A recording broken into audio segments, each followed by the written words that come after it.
E vamos tentar aqui falar, dar um highlight de algumas coisas que a gente trabalha já há um bom tempo, que eu sou um admirador da questão de reaproveitar resíduos, né?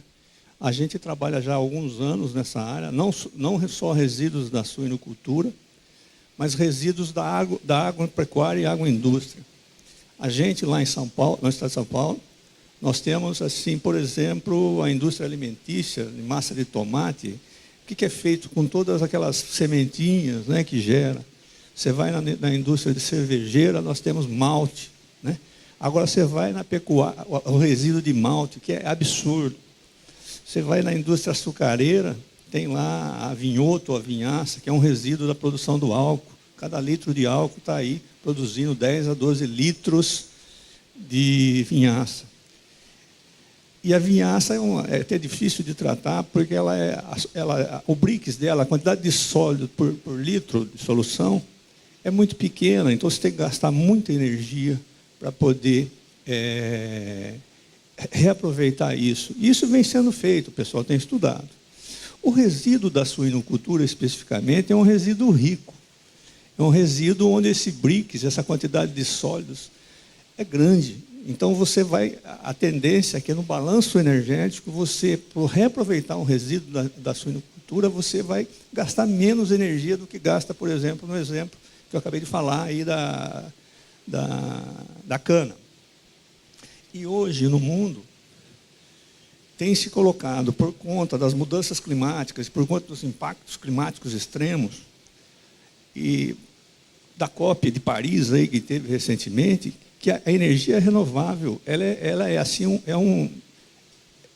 uma das soluções que nós devemos perseguir para isso. E tem hoje também o pessoal está tratando isso como economia circular. Você não deixa de perder nada na cadeia. Você vai usar todos os produtos, não só para energia, mas você vai usar para produtos da indústria farmacêutica. Você produzindo uma molécula C5, C6, você consegue produzir outros produtos. Eu cheguei a ver, por exemplo, você com a digestão anaeróbica, que é a rota tecnológica que a gente vai comentar aqui, para a suinocultura, que depois o efluente da digestão, você usa algas, microalgas, e com isso você vai crescer essa alga e vai tirar os lipídios. E tendo lipídios, você faz qualquer coisa. Você tendo gordura, aí você faz N produtos, né? São os bioprodutos. E mais ainda, hoje com a tecnologia, do jeito que está andando, hoje nós temos essa que o pessoal chama de internet das coisas. Onde você for? Internet das coisas é um sensor que você entra num local e acende a luz, desliga a luz. Você tem aí os controles de satélite, você recebe aí o seu check-in, perdão, lá do avião, no celular, né? São coisas que estão no dia a dia e isso permite que você parta para a geração descentralizada no âmbito da matriz elétrica, da geração elétrica. E isso é que vem abrir o aproveitamento e a valorização de resíduos. Porque eu não conheço as cidades de Mato Grosso, né? Mas lá onde estão lá várias granjas, sabe, deve estar próximo de um gasoduto que você poderia estar produzindo biogás, que você poderia colocar no grid, ali no que está passando. Você poderia estar colocando no motor e gerando eletricidade, no motor estacionário, ou colocando no próprio veículo que você tem, usando isso. E isso tudo, né, você consegue fazer hoje porque você tem essas tecnologias inteligentes, né, que você pode... Até um tempo atrás, eu não sou um engenheiro eletricista, mas você não conseguia colocar energia na rede direto. Hoje existe já um aparato de regulatório que faz com que você, cidadão, consiga colocar o fotovoltaico na sua casa, sabe, com tranquilidade. Inclusive a empresa concessionária, a Energisa, aqui, ela é obrigada a receber essa energia sua. Então nós estamos caminhando a passos largos para poder fazer essa geração descentralizada e, no mais, eliminando os linhões e esses grandes empreendimentos hidrelétricos, que é questionável por várias correntes. E nesse caso específico da suinocultura, vocês têm, né, os suinicultores, os produtores, um resíduo rico. Rico, que eu já falei lá antes. Vocês têm muito sólido num litro. E isso, a relação carbono e nitrogênio da molécula é incrível. Você tem um alto rendimento. E mais, nós tivemos... eu estou conversando, porque a gente vai dar uma rodada já. Na década de 70 e 80, essa questão da biodigestão, da digestão anaeróbica, ela chegou, falava-se muito dos chineses, falava até que os chineses pegavam e colocavam um coletor de cocô lá de cavalo, amarrado, para poder levar, e quem tinha aqueles banheiros, né, as latrinas, também geravam gás aquilo lá. Isso chegou no Brasil de uma forma bem rápida, mas na década de 70 e 80 falou-se muito. Só que vários problemas ocorreram. Naquele momento não tinha uma mão de obra, não tinha uma capacitação, né? E acabou caindo. Agora, depois de 30, 40 anos, né, com essa questão ambiental que é premente para o planeta, voltou-se a discutir, né, de inserir na matriz energética dos países fontes renováveis e que impactam menos o meio ambiente. E o biogás, além de é uma saída também para a questão ambiental, é reaproveitá-lo. E, nesse sentido, o Estado de Mato Grosso, né, eu trabalho com planejamento energético. Você sem dados, é muito difícil trabalhar, né? As séries históricas que eu encontrei para o Estado de Mato Grosso, sabe, são antigas, sabe? Você não consegue isso, né? Porque a gente, sem dados, a gente não faz planejamento, né? E menos planejamento é analisar o potencial. Eu cheguei aqui a alguns números indicativos para verificar o potencial energético desses resíduos da suinocultura. Só que isso prescinde, né, de você ter outros estudos, né? Outros estudos. Eu até fiquei feliz que o colega Constâncio, a Crimeste, né? Ele tem aqueles dados, eu perguntei para ele, dados referenciados, onde estão localizadas as granjas aqui no estado do Mato Grosso. Nós temos um projeto lá em São Paulo, financiado pela FAPESP, junto com a cooperativa Coachupé, de café. Porque café também é igual que a suinicultura. Precisa tomar cuidado para não dar um tiro no pé e, de repente, cair todo o mercado por algum problema que ocorreu, tipo carne louca, carne fraca, né? Que perde todo o mercado e acabou. Então, tem que ser assim, bem criterioso nas coisas. E na área de café é a mesma coisa, e tem muito resíduo no café. Então, o pessoal tem toda a produção mineira no estado de Minas georreferenciada e faz uma análise de aproveitamento. Porque quando você lava o café, vai lavar o café, colheu, você tem que lavar. Lavar o café tem muita glicose. Isso significa glicose para o rio. Essa glicose vai fazer com que ele prolifere lá os micro-organismos. Proliferou os micro-organismos, vai faltar oxigênio. É poluição. E assim vale também para a suinocultura, né? Se soltar esses resíduos aí também. Tanto é que alguém aqui hoje falou de Itaipu, né? Itaipu, é evidente que a gente tem que dar os parabéns ao pessoal de Itaipu, mas eles fizeram tudo isso, e graças a Deus que fizeram, porque as granjas ao longo do lago estavam jogando os resíduos no lago. Tem que arrumar um jeito de resolver isso, né? E isso foi a saída, e hoje o pessoal lá de Itaipu, eu até tenho aqui como exemplo, até vou pular depois, mas o pessoal de Itaipu hoje está um top. Tem livros aí, o pessoal está fazendo e reaproveitando. Então nós que estamos aqui, o Mato Grosso, tem benchmark, e hoje, além disso, a questão de você gerar biogás através da digestão anaeróbia, não tem mais um problema, a tecnologia está dominada e comercialmente disponível, tá? E mais ainda, o produtor lá, aquela lagoa que ele tem, ele pode reaproveitar aquilo. Sabe? Ele pode reaproveitar aquela lagoa. Os investimentos hoje são bem baixos, né? E está tudo no mercado nacional. Hoje, para produzir 1 metro cúbico, são dados que a gente tem aí, mas 1 metro depende muito da local, quantidade de resíduos, porque tem a questão de escalas, né? Mas 1 metro cúbico você vai gastar hoje de investimento de 500, para produzir 1 metro cúbico de biogás, vai gastar de 500 a 1.500 reais. Tá? E isso não é uma coisa absurda. E aí que entra a política pública que as pessoas que estiveram aqui nesse palco estão reclamando, e a frente parlamentar de silvicultura tem que ir atrás. Mas para que isso a gente faça, que se torne uma política pública, para poder vir aqui e atender a suinicultura, não só mato-grossense, nós temos aqui em Santa Catarina, né, Paraná, temos que ter estudos, tal qual fez Itaipu, para poder... É que Itaipu tinha dinheiro. Nós temos que ter estudos balizados e validados, né, cientificamente, mostrando que isso é viável. Né? E a gente do planejamento, nós trabalhamos aí fazendo alguns tipos de estudo. A gente trabalha em 3 níveis. E a gente, na casa da gente também, acho que a gente acaba fazendo esse tipo de planejamento em 3 níveis. A gente vê um potencial técnico, tá? Um potencial técnico de você gerar energia. Potencial técnico é você tem tantas toneladas, você gera tanto de energia, eu consigo fazer tantos megawatts, esses megawatts e tal. Esse é o potencial técnico, é uma coisa que é um direcionamento inicial.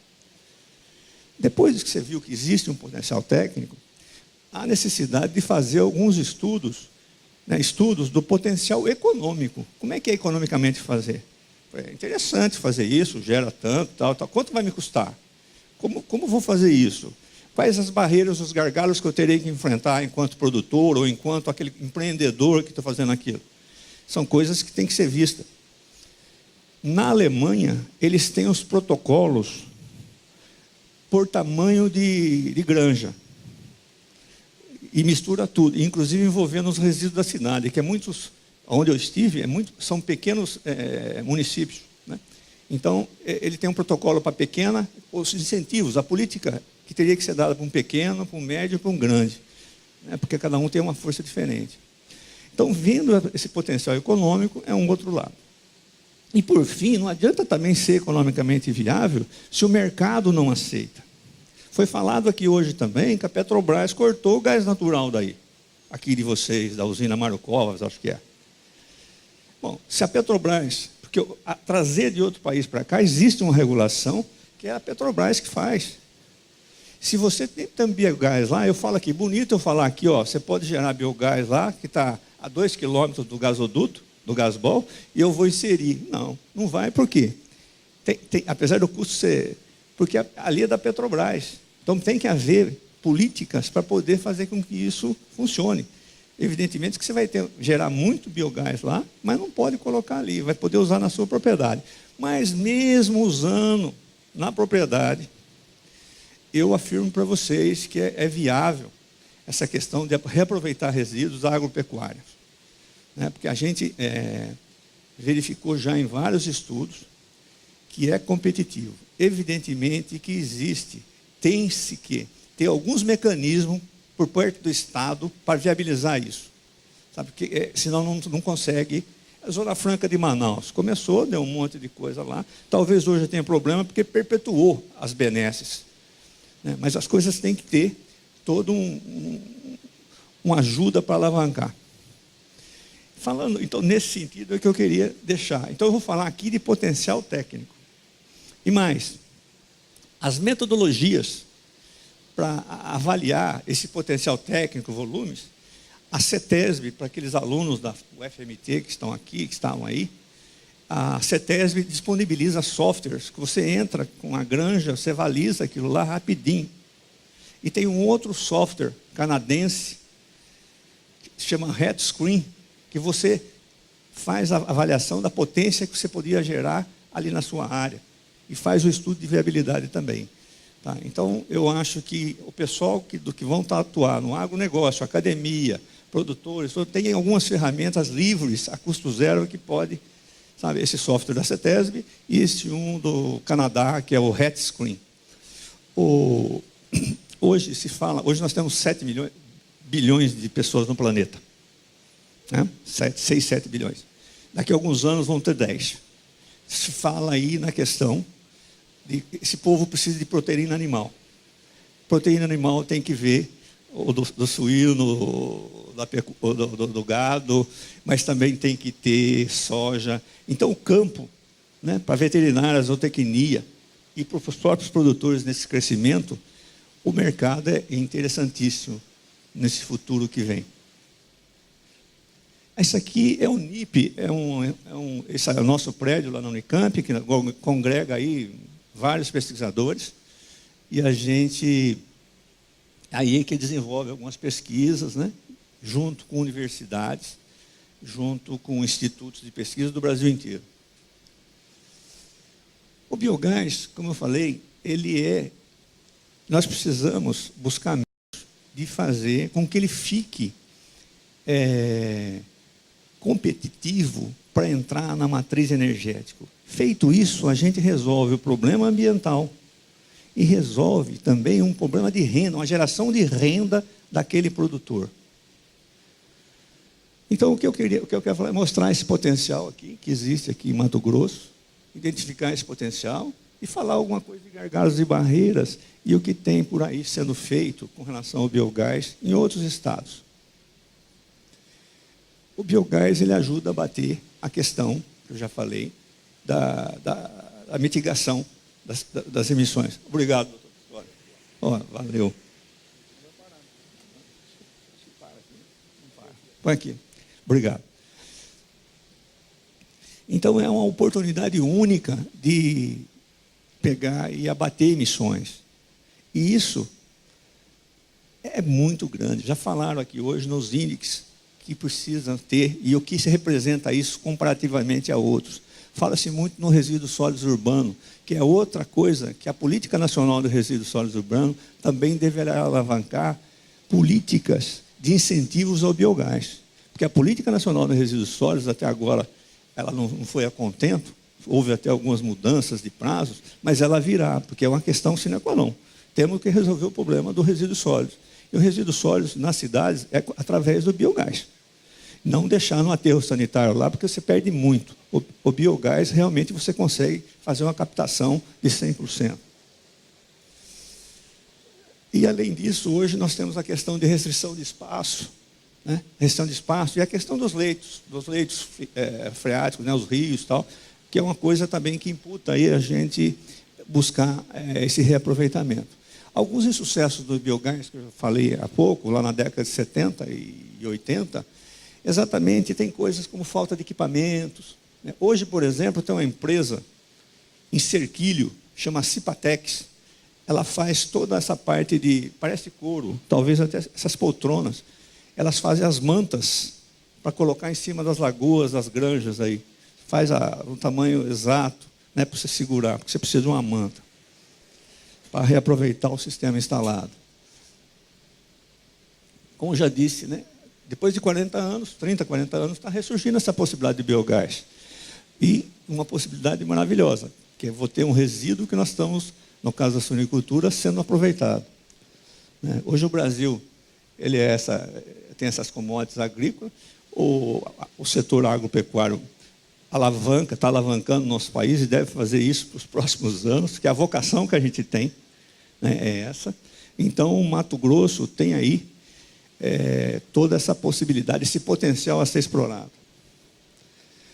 Por que o biogás? Eu já citei a questão das mudanças climáticas extremas, e tem programas oficiais aí, né, de algumas coisas para poder colocar biodigestores simples, né, e reduzir também a dependência dessas propriedades rurais. Eu cheguei a ver em Minas Gerais, em Viçosa, o pessoal refrigerando leite com biogás. Tem uma universidade federal lá em Viçosa. As soluções são regionais, ok? Hoje vocês têm uma solução regional que é aproveitar os resíduos da suinicultura. Lá eles têm um outro tipo de resíduo, mas lá, como aqueles pequenos produtores lá tem lá o leite e a CEMIG muitas vezes falta com a energia, eles usam a refrigeração através do biogás, tá? Usando aí um ciclo Rankine. A valorização, já falei da carga orgânica alta do resíduo da suinicultura. Isso é um fator extremamente interessante e assim, minimizador no sentido a custos. A digestão anaeróbia, essa rota tecnológica, ela é conhecida, ela é comercialmente disponível e os equipamentos estão aí para ser usados. E o controle também não é eu não estou entrando tecnicamente porque eu acho que não vale a pena, mas eu estou à disposição de vocês aí, depois tem meu e-mail, a gente está tentando dar uma notícia para a gente ver exatamente isso. Tudo que eu estou falando eu acredito, então por isso que eu quero falar com ênfase, né? É uma tecnologia fácil de ser utilizada. Usamos isso na Honda, para vocês terem ideia, a Honda lá em Sumaré hoje, as cabines de pintura da Honda é com biogás. Usa o gás para usar nos revólver para pintar esses Honda que estão no mercado aí, que é biogás com resíduo do refeitório. Né? O resíduo do refeitório é que tem um digestor anaeróbio e você consegue gerar biogás e usar nas cabines de pintura. Eu vou pulando um pouquinho aqui. Aqui temos, hoje foi falado também, no Brasil, o plano ABC, né? Baixo carbono, de mitigação. Então, no Brasil, nós temos algumas coisas esparsas que estão aí a alavancar, a ajudar, eventualmente, a digestão anaeróbica e o biogás lá como contrapartida. Só que ainda está muito aquém do desejável. Como vai ser o desejável, que a gente acredita, e a gente acredita lá também, lá no estado de São Paulo. Porque lá está sendo compulsório você colocar, aí, na verdade, não precisa limpar, porque é uma diferença, né? Biogás e biometano. O biometano é limpo, você tira nitrogênio, você tira algumas coisas de lá. O biogás é o CH4, o CO2, que você pode usar e queimar. Mas para você colocar na rede, no grid, você tem que ter essa limpeza, isso é um custo adicional. Né? E lá no estado de São Paulo, a ideia é que já tem lá um decreto, que se coloque o gás da cidade, né? Lá, porque tem muitas cidades lá com gás canalizado. Então, você já coloca lá e deixa o gás natural para outros usos que tem também. Né? Então, desloca o gás natural. Que é o que eu acabei de falar ali. O estado de São Paulo tem esse decreto. O Rio, a questão de biogás, eles estabelecem autorização para concessionárias adquirirem até 10%. Mas aqui não é impositivo. Né? Eles podem adquirir até 10%. Tá? Então, e aí se fica difícil você pegar e forçar a barra nessa direção. Faz quando quer. O estado do Ceará também tem, porque lá você tem ali tem uma questão de petróleo ali no Ceará também, né? Então tem estado do Paraná, estado do Paraná, Minas, Pernambuco, Espírito Santo. E a coisa mais importante que surgiu aí nesses últimos tempos foi essa questão da ANP. A ANP, ela regulamentou a qualidade do biogás e do biometano, porque isso é fundamental. Nós temos que ter um combustível uniforme, senão você não pode substituir um por outro, que tem poderes caloríficos e influencia.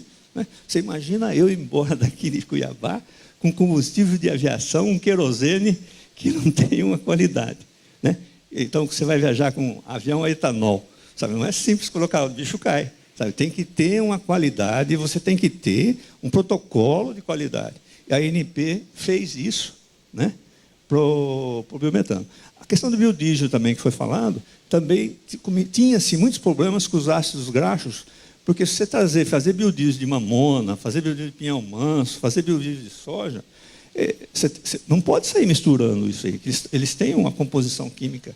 Para garantir essa utilização e a eficiência no equipamento, no uso final que vai ser feito, tem que haver uma uniformização. E a ANP fez isso, já fez isso lá para o biodiesel e também fez para o biometano. Aqui, só para ilustrar, né, nós temos aqui os dejetos animais, né, e a possibilidade, as várias rotas, né, mas a rota que a gente está falando hoje é desses combustíveis gasosos ou biogás, que é standard, é dominado, como já disse.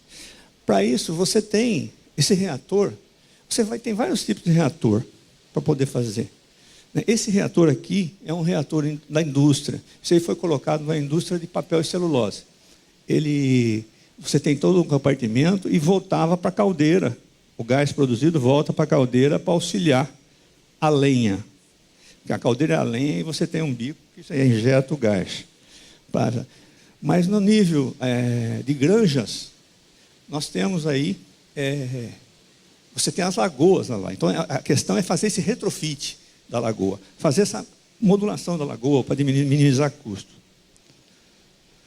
Aqui, exatamente, aí aquela lagoa, um tipo de uma lagoa, aqui seria uma lagoa, né, e esse aqui coberto, né, e você consegue daí extrair o biogás. Isso aqui, daí, depois o pessoal da Frente Parlamentar, através do Leôncio, fique à vontade para distribuir, se alguém quiser, tá? Não tem. Aqui um exemplo na Alemanha de uma lagoa coberta, tá? Então, são os lagos que alguém mostrou, o custódio mesmo mostrou, lá uma granja, então, várias coisas. Então, dá para cobrir isso, né? Eu também acabei falando que tem aqui em Serquilho uma empresa que faz isso, sabe? Faz, que a gente quando não tinha, fazer um negócio grande, as emendas e tal.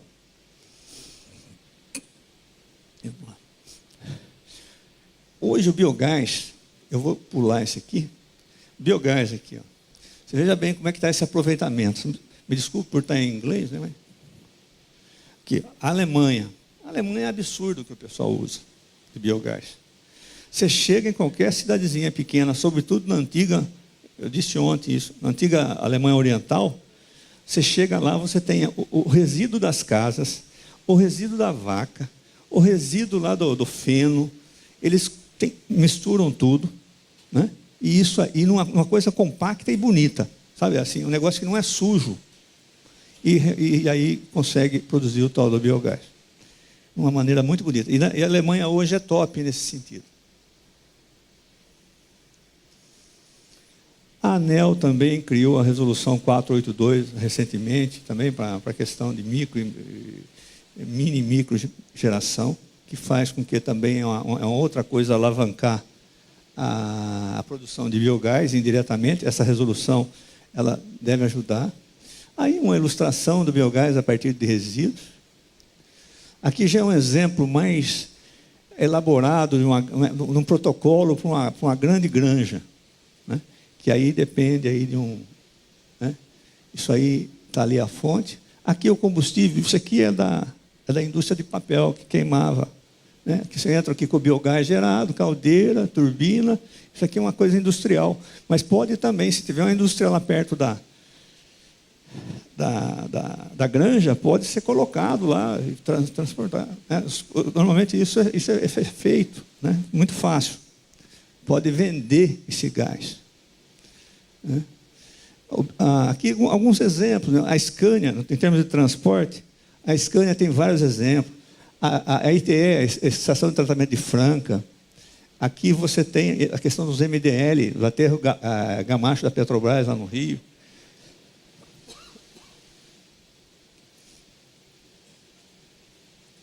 E aqui tem uma série de equações que eu vou pular tudo. Isso aí está disponível aí, mas está disponível naqueles 2 softwares que eu falei. E tem livros, né? Tem livros aí que mostram isso, e livros e artigos de revistas indexadas, porque isso nós precisamos. Quem for produzir, os meninos da UFMT, quem vai produzir trabalho, precisa usar os artigos indexados para dar credibilidade científica, e aí sim, junto ao governo, nas esferas várias, buscar meios e mostrar por A mais B que as coisas estão assim por conta disso aqui. O estado da arte é esse. Para finalizar, eu vou pulando isso aqui, as equações. Eu queria mostrar para vocês, aqui uma outra uma identificação das regiões aí. Aqui a cadeia produtiva suína, que também já foi falada aí hoje, que isso é um trabalho da Karine, anunciado. Você veja bem que no segmento de insumos tem soja, milho, né, genética, medicamentos e outros, sabe? A questão da criação de sistemas de produção, tipos de granja, né? A cadeia produtiva da carne suína, ela é grande, ela vai gerar não só aqueles empregos diretos, você tem algumas outras coisas mais que vai alavancar toda uma região, né? A questão do segmento de abate, o consumo, né? Qualidade, alguém vendo qualidade. A questão dos serviços de qualidade e sanidade é importantíssimo quando se trata de carne animal, que na cadeia é importante que se veja. Aqui eu tenho uns dados, que é de 2014, como eu disse lá no início, há uma dificuldade da gente arrumar dados para poder trabalhar, né? Mas aqui eu até gostei, que eu vi a apresentação anterior, e mostra, a gente vê que Mato Grosso realmente é o quinto, apesar de ser de 2013 os dados, Mato Grosso está aqui como o quinto produtor nacional e nesse ano deu uma quedinha aqui, mas pelo que eu vi os dados do custódio, está subindo. Isso é um bom sinal da cadeia suína daqui do estado. Aqui é outro trabalho que eu peguei da CEPLAN, consegui aí as duras penas, de alguns rebanhos, né, das cidades, os percentuais, Itapurá, que eu ouvi hoje aqui, Sorriso, Santa Rita do Trivelato, que eu tinha que ter alguns dados para poder calcular o potencial técnico, para dar um número aqui para vocês, né, para a gente chegar em alguma coisa que pudesse ser consistente em termos do potencial técnico. E tem algumas equivalências que a literatura e os estudos anteriores, porque a gente não pode menosprezar a roda que já está redonda. Não adianta querer partir da roda quadrada e começar a inventar. Tem um monte de estudos a respeito disso, e estudos, como eu disse, em revistas indexadas, e que tem alto valor científico, e que a gente tem que partir daí para minimizar esforços e fazer com que os custos caiam. Então, eu levantei uma série de dados, alguns indicadores, né? Por exemplo, aqui, que 1 metro cúbico de biogás equivale a 1,5 metro cúbico de gás de cozinha, a 0,6 litro de gasolina, isso é equivalência energética, 1,43 kW de eletricidade, a lenha, né? E com isso, juntando esses dados aí, e mais o potencial de dejeto que tem por unidade ano, quanto de geraria de biogás ano, né? Eu consigo fazer algumas estimativas, né, de quanto geraria de gás. Por exemplo, aqui em Itapurá, geraria por dia 11.944 quilos. O botijão de gás tem 15 quilos. Então, vocês vejam quantos botijão de gás dá aí. Agora, evidentemente que isso aqui é o potencial técnico. Eu quero frisar isso, porque isso aí pode estar disperso lá. Isso aí tem para você colocar isso num... Apesar que a suinicultura tem esse fator favorável. Normalmente está concentrado as coisas, diferentemente de palha de cana que está lá para o meio da roça, né? Então, são coisas que... Então, essas cidades, né? Então, cheguei a quantidade de biogás e GLP dia. Usando aí usando um animal em terminação, 7 quilos de dejeto. É toda eu vou chegar aqui com a densidade do gás de cozinha em aproximadamente 2,5 kg por metro cúbico, tem-se aproximadamente 14,7 milhões de botijões. Tá? Ao preço de R$50, eu não sei se está esse preço aqui em Cuiabá, nós teríamos uma renda de 735 milhões por ano ou 61 milhões por mês com gás. Apenas com o que antes era considerado lixo. Okay? Cada região poderia converter isso em uma microusina produtora de energia alternativa e podendo eventualmente vender esse gás. Aqui tem um outro dado, que é o seguinte: imaginando uma propriedade aqui de 200 suínos em terminação, é possível produzir 16 metros cúbicos ou 6 quilos de GLP por dia, com biodigestor tipo indiano. Esse tipo indiano é uma pequena variação que é até mais simples do que o que tem aí no mercado. Com a capacidade para 100 cabeças, produz 43,36 metros cúbicos por dia, equivalendo a 1,5 botijões de 13 quilos dia. Assim, uma granja de 200 animais, em terminação, pode produzir o equivalente a 2 botijões, ou 60 botijões mês, ao custo, e seria uma renda extra de 3 mil, se ele pudesse engarrafar. Isso aqui é o potencial técnico. Eu gosto de frisar isso, porque eu não sei se ele vai poder fazer esse engarrafamento de gás. Precisa ter uma política para isso. Ok? Sempre tem o senão e tem a questão dos custos aí, né? Para finalizar, considerando o estado de Mato Grosso, né, para um plantel, em 2013, de 1,8 milhões de cabeça, poderia ser produzido 73 milhões de quilowatt-hora. Se você imaginar que se gasta por residência 250 kWh em média, você vai atender quase 300 mil residências por ano. Se você colocar isso em vezes 4 pessoas por residência, seria 1.200.000 pessoas poderia ser atendida. Então é isso, pessoal, que eu tinha para mostrar ver para vocês o potencial técnico que a suinicultura está. Então é uma questão aí de desbravar. Quem não levanta a poeira come, meu pai falava. Então, a frente parlamentar da suinicultura está fazendo isso, pelo que eu vi hoje, viu, Leôncio? Está muito interessante. E é assim que faz, essa busca incessante. E eu estou à disposição, agradeço a atenção de todos.